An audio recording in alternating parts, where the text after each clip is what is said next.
A Modest Proposal by Jonathan Swift. A modest proposal for preventing the children of poor people in Ireland from being a burden to their parents or country, and for making them beneficial to the public. It is a melancholy object to those who walk through this great town or travel in the country, when they see the streets, the roads, and cabin doors crowded with beggars of the female sex, followed by 3, 4, or 6 children, all in rags, and importuning every passenger for an alms. These mothers, instead of being able to work for their honest livelihood, are forced to employ all their time in strolling to beg sustenance for their helpless infants, who, as they grow up, either turn thieves for want of work, or leave their dear native country to fight for the Pretender in Spain, or sell themselves to the Barbados. I think it is agreed by all parties that this prodigious number of children in their arms, or on the backs, or at the heels of their mothers, and frequently of their fathers, is in the present deplorable state of the kingdom a very great additional grievance, and therefore whoever could find out a fair, cheap, and easy method of making these children sound, useful members of the Commonwealth would deserve so well of the public as to have his statue set up for a preserver of the nation. But my intention is very far from being confined to provide only for the children of professed beggars. It is of a much greater extent, and shall take in the whole number of infants at a certain age who are born of parents in effect as little able to support them as those who demand our charity in the streets. As to my own part, having turned my thoughts for many years upon this important subject, and maturely weighed the several schemes of other projectors, I've always found them grossly mistaken in their computation. It is true, a child just dropped from its dam may be supported by her milk for a solar year, with little other nourishment. At most, not above the value of 2 shillings, which the mother may certainly get, or the value in scraps, by her lawful occupation of begging. And it is exactly at 1 year old that I propose to provide for them in such a manner as, instead of being a charge upon their parents of the parish, or wanting food and raiment for the rest of their lives, they shall, on the contrary, contribute to the feeding and partly to the clothing of many thousands. There is likewise another great advantage in my scheme, that it will prevent those voluntary abortions and that horrid practice of women murdering their bastard children, alas, too frequent among us, sacrificing the poor innocent babes, I doubt, more to avoid the expense than the shame, which would move tears and pity in the most savage and inhuman breast. The number of souls in this kingdom being usually reckoned 1.5 million, of these I calculate there may be about 200,000 couples whose wives are breeders, from which number I subtract 30,000 couples who are able to maintain their own children, although I apprehend there cannot be so many under the present distresses of the kingdom. But this being granted, there will remain 170,000 breeders. I again subtract 50,000 for those women who miscarry or whose children die by accident or disease within the year. There only remain 120,000 children of poor parents annually born. The question, therefore, is how this number shall be reared and provided for which, as I've already said, under the present situation of affairs, is utterly impossible by all the methods hitherto proposed. For we can neither employ them in handicraft nor agriculture. We neither build houses, in the country, nor cultivate land. They can very seldom pick up a livelihood by stealing till they arrive at 6 years old, except where they are of towardly parts, although I confess they learn the rudiments much earlier, during which time they can, however, be looked upon only as probationers, as I have been informed by a principal gentleman in the county of Cavan, who protested to me that he never knew above 1 or 2 instances under the age of 6, even in a part of the kingdom so renowned for the quickest proficiency in that art. I'm assured by our merchants that a boy or girl before 12 years old is no saleable commodity, and even when they come to this age they will not yield above 3 pounds, or 3 pounds and a half a crown at most on the exchange, which cannot turn to account either to the parents or the kingdom, the charge of nutriment and rags having been at least 4 times that value. I shall now humbly propose my own thoughts, which I hope will not be liable to the least objection. I have been assured by a very knowing American of my acquaintance in London that a young, healthy child, well nursed, is at a year old a most delicious, nourishing, and wholesome food, whether stewed, roasted, baked, or boiled. And I make no doubt that it will equally serve in a fricassee or a ragout. I do therefore humbly offer it to public consideration that of the 120,000 children already computed, 20,000 may be reserved for breed, whereof only 1/4 part to be males, which is more than we allow to sheep, black cattle, or swine. And my reason is that these children are seldom the fruits of marriage, a circumstance not much regarded by our savages. Therefore 1 male will be sufficient to serve 4 females. That the remaining 100,000 made a year old be offered in sale to the persons of quality and fortune through the kingdom, always advising the mother to let them suck plentifully in the last month, so as to render them plump and fat for a good table. A child will make 2 dishes at an entertainment for friends, and when the family dines alone, the fore or hindquarter will make a reasonable dish, and seasoned with a little pepper or salt will be very good boiled on the 4th day, especially in winter. I have reckoned upon a medium that a child just born will weigh 12 pounds, and in a solar year, if tolerably nursed, increaseth to 28 pounds. I grant this food will be somewhat dear, and therefore very proper for landlords, who, as they've already devoured most of the parents, seem to have the best title to the children. Infant's flesh will be in season throughout the year, but more plentiful in March, and a little before and after. For we are told by a grave author, an eminent French physician, that fish being a prolific diet, there are more children born in Roman Catholic countries about 9 months after Lent than at any other season. Therefore, reckoning a year after Lent, the markets will be more glutted than usual, because the number of popish infants is at least 3 to 1 in this kingdom, and therefore will have one other collateral advantage, by lessening the number of papists among us. I have already computed the charge of nursing a beggar's child, in which list I reckon all, cottagers, labourers, and 4/5 of the farmers, to be about 2 shillings per annum, brags included. And I believe no gentleman would repine to give 10 shillings for the carcass of a good fat child, which, as I have said, will make 4 dishes of excellent nutritive meat, when he hath only some particular friend or his own family to dine with him. Thus the squire will learn to be a good landlord, and grow popular among the tenants. The mother will have 8 shillings net profit, and be fit for work till she produces another child. Those who are more thrifty, as I must confess the times require, may flay the carcass, the skin of which artificially dressed will make admirable gloves for ladies, and summer boots for fine gentlemen. As to our city of Dublin, shambles may be appointed for this purpose in the most convenient parts of it, and butchers, we may be assured, will not be wanting, although I rather recommend buying the children alive and dressing them hot from the knife, as we do roasting pigs. A very worthy person, a true lover of his country, and whose virtues I highly esteem, was lately pleased in discoursing on this matter to offer a refinement upon my scheme. He said that many gentlemen of this kingdom, having of late destroyed their deer, he conceived that the want of venison might be well supplied by the bodies of young lads and maidens, not exceeding 14 years of age, nor under 12. So great a number of both sexes in every county being now ready to starve for want of work and service, and these to be disposed of by their parents, if alive, or otherwise by their nearest relations. But with due deference to so excellent a friend and so deserving a patriot,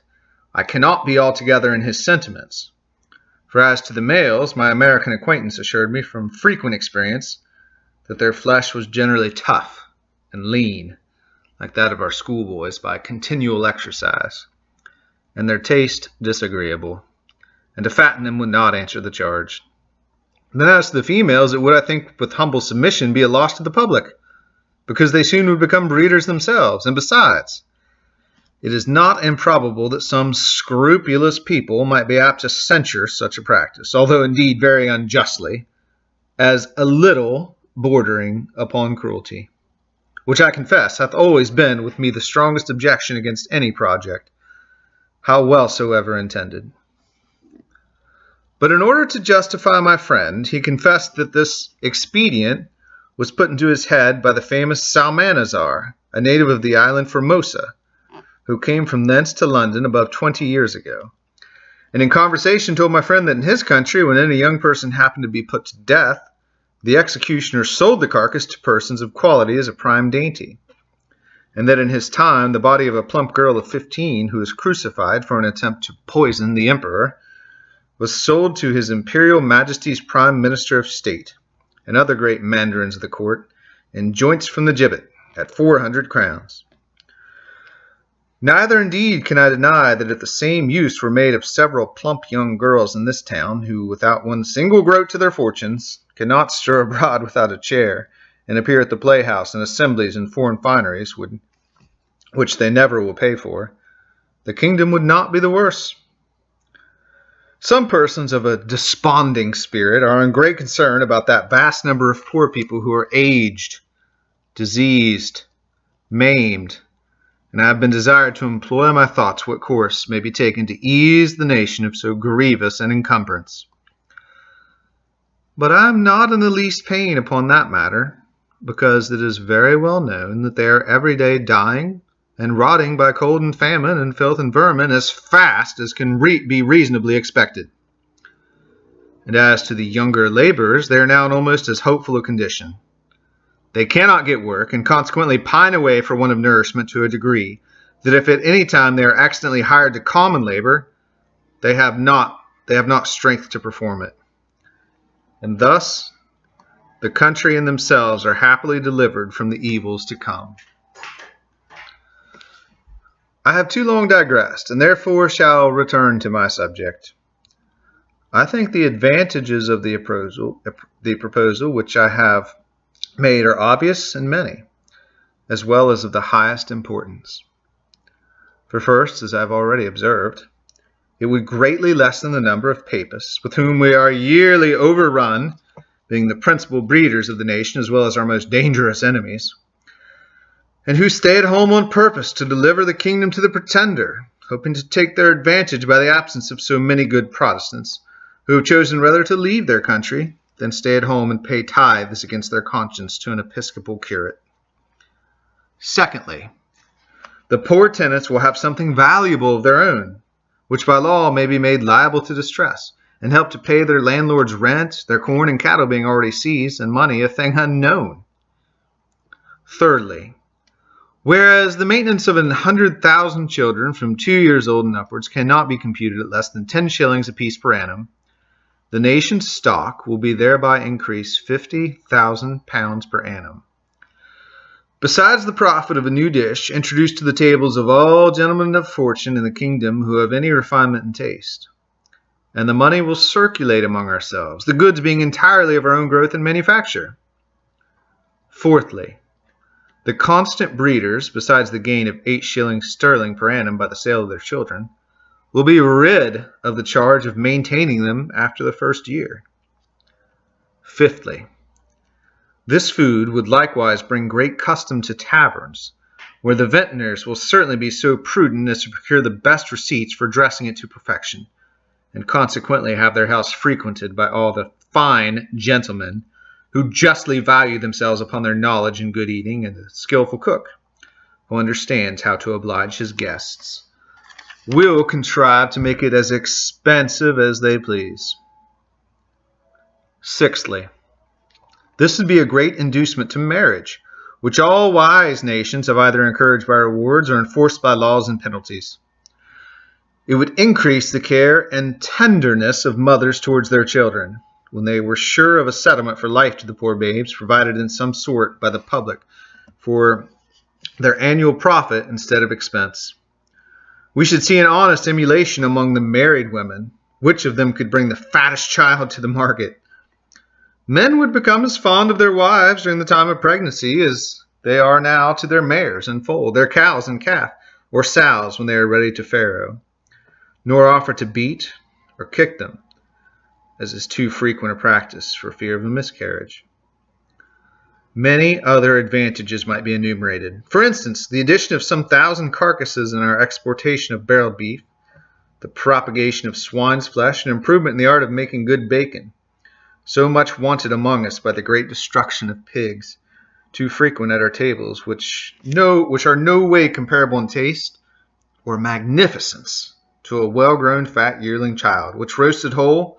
will make a considerable figure at a Lord Mayor's feast or any other public entertainment. But this and many others I omit, being studious of brevity. Supposing that 1,000 families in this city would be constant customers for infant's flesh, besides others who might have it at merry meetings, particularly weddings and christenings, I compute that Dublin would take off annually about 20,000 carcasses, and the rest of the kingdom, where probably they will be sold somewhat cheaper, the remaining 80,000. I can think of no one objection that will possibly be raised against this proposal, unless it should be urged that the number of people will thereby be much lessened in the kingdom.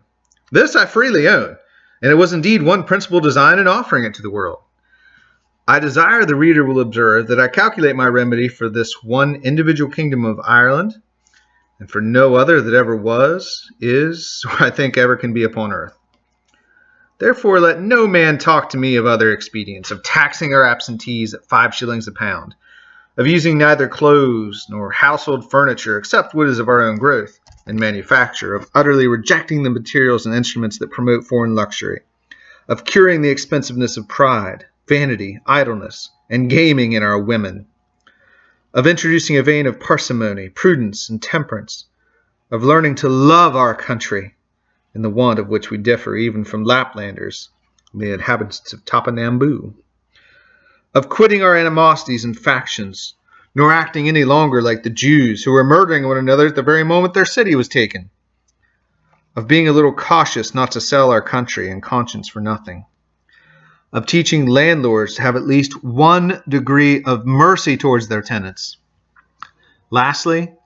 of putting a spirit of honesty, industry, and skill into our shopkeepers, who, if a resolution could now be taken to buy only our native goods,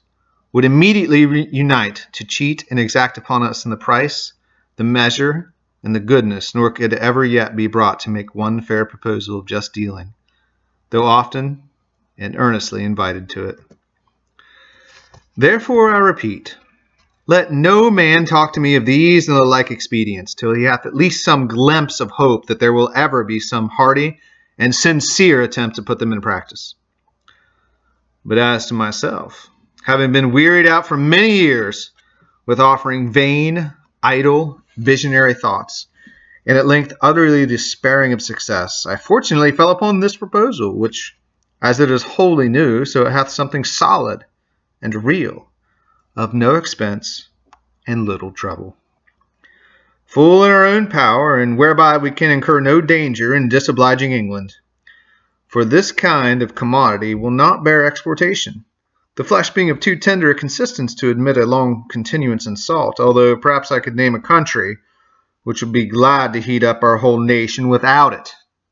England. After all, I'm not so violently bent upon my own opinions as to reject any offer proposed by wise men, which shall be found equally innocent, cheap, easy, and effectual. But before something of that kind shall be advanced in contradiction to my scheme, and offering a better, I desire the author or authors will be pleased maturely to consider 2 points. First, as things now stand, how they will be able to find food and raiment for 100,000 useless mouths and backs. And secondly, there being around 1 million of creatures in human figure throughout this kingdom, whose sole subsistence put into a common stock will leave them in debt 2 millions of pounds sterling, adding those who are beggars by profession to the bulk of farmers, cottagers, and laborers, with their wives and children who are beggars in effect. I desire those politicians who dislike my overture and may perhaps be so bold to attempt an answer, that they will first ask the parents of these mortals whether they would not at this day think it a great happiness to have been sold for food at a year old in the manner I prescribe, and thereby have avoided such a perpetual scene of misfortunes as they have gone since through the oppression of landlords, the impossibility of paying rent without money or trade, the want of common sustenance which neither house nor clothes to cover them from the inclemencies of the weather, and the most inevitable prospect of entailing the like or greater miseries upon their breed forever. I profess, in the sincerity of my heart, that I have not the least personal interest in endeavoring to promote this necessary work, having no other motive than the public good of my country, by advancing our trade, providing for infants, relieving the poor, and giving some pleasure to the rich. I have no children by which I can propose to get a single penny, the youngest being 9 years old, and my wife past childbearing.